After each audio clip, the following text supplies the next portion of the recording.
ବଡ଼ ଅଘଟଣରୁ ବର୍ତ୍ତିଲେ ଦୁଇ ପର୍ଯ୍ୟଟକ। ଟଙ୍କା ଲୋଭରେ ପର୍ଯ୍ୟଟକଙ୍କ ଜୀବନ ସହିତ ଖେଳୁଛି ଏସ୍ଏଡବ୍ଲ୍ୟୁଏସ୍ ବୋଟିଂ ସଂସ୍ଥା। ବାଲେଶ୍ୱର ଜିଲ୍ଲା ଭୋଗରାଇ ବ୍ଲକ ଉଦୟପୁର ବେଳାଭୂମିରେ ବୋଟିଂ କରୁଥିବା ସମୟରେ ଦୁଇ ଜଣ ପର୍ଯ୍ୟଟକ ବୋଟ୍ରୁ ଖସି ଗୁରୁତର ଆହତ ହୋଇଛନ୍ତି। ଆହତ ପର୍ଯ୍ୟଟକ ହେଉଛନ୍ତି ପଡ଼ୋଶୀ ପଶ୍ଚିମବଙ୍ଗ ରାଜ୍ୟର। ତେବେ ଏଭଳି ଘଟଣାକୁ ନେଇ ବୋଟ୍ରେ ଥିବା ଅନ୍ୟ ପର୍ଯ୍ୟଟକମାନେ ଉତ୍କ୍ଷିପ୍ତ ହୋଇ ବୋଟ୍ ମାଲିକଙ୍କ ପାଖରୁ 10ଟି ସୁରକ୍ଷା ଜ୍ୟାକେଟ୍ ଛଡ଼ାଇ ନେଇଛନ୍ତି। ସୂଚନା ଅନୁଯାୟୀ ଉଦୟପୁର ବେଳାଭୂମି ପର୍ଯ୍ୟଟକମାନଙ୍କୁ ନେଇ ଅନେକ ସମୟରେ ବୋଟ୍ ମାଲିକମାନେ ହଇରାଣ କରୁଛନ୍ତି। ଆଜି ଅଭିଯୋଗ ହୋଇଥିଲା ଯେ ଏସ୍ଏଡବ୍ଲ୍ୟୁଏସ୍ ନାମକ ବୋଟିଂ ସଂସ୍ଥା କିଛି ପର୍ଯ୍ୟଟକଙ୍କୁ ନେଇ ସମୁଦ୍ର ମଝିରେ ବୋଟିଂ କରିବାକୁ ଯାଇଥିଲେ।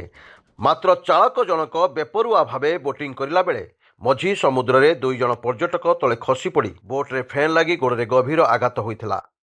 ଏଥିନେଇ ପର୍ଯ୍ୟଟକମାନେ ଉତ୍ତ୍ୟକ୍ତ ହୋଇ ମାଲିକଙ୍କ ନିକଟରେ ଚାଳକ ଜଣକ ଅଯୋଗ୍ୟ କହିବା ସହିତ 10ଟି ସେଫ୍ଟି ଜ୍ୟାକେଟ୍ ଛଡ଼ାଇ ନେଇଥିଲେ। ତେବେ ବୋଟ୍ ମାଲିକମାନେ ଟଙ୍କା ଲୋଭରେ ପଡ଼ି ଅଣକୁଶଳୀ ଚାଳକମାନଙ୍କୁ ନେଇ ବୋଟିଂ କରାଉଥିବା କଥା ଅଭିଯୋଗ ହୋଇଛି। ଭୋଗରାଇରୁ ରାଧାକାନ୍ତ ପ୍ରଧାନଙ୍କ ରିପୋର୍ଟ, ସ୍ୱତନ୍ତ୍ର ଓଡ଼ିଶା ଲାଇଭ୍।